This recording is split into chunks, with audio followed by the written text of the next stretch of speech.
Beautiful night out for hog hunting, even though there was just a hint of rain about. I got a chance to take out these 120 grain Barnes TAC-X bullets again for the 6.5 Grendel and look for some hogs.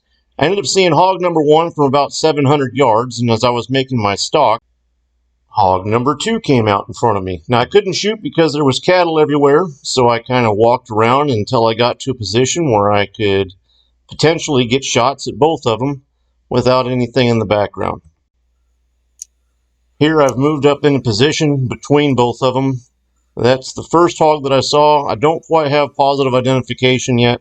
That one's big, and I knew that was a hog. I'm 99.9% sure that's a hog, but you don't ever shoot unless you're absolutely positive.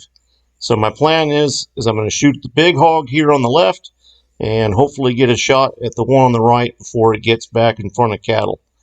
So just eyeballing everything, getting mentally ready, and I see an opportunity here to move forward a couple more yards just to make sure that I have a chance at making the best shot possible. I do want to place this first shot as lengthwise as possible on the hog just for a good chance at keeping the bullet from going any further downrange than I'd like. All right, here we go.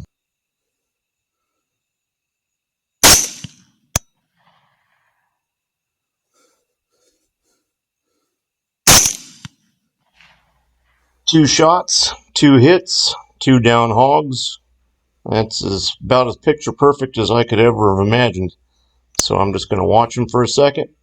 And that is basically it for my hunt. The first hog that I shot on the left was the larger of the two boars. You can see the entrance next to the head. There was no exit, so I didn't get a chance to find anything.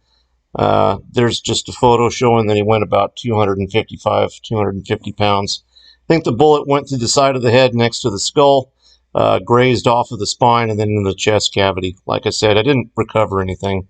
Hog number 2 was not quite as large. Ended up measuring at about 215 pounds. That's the entry point for the round, is where it struck right there.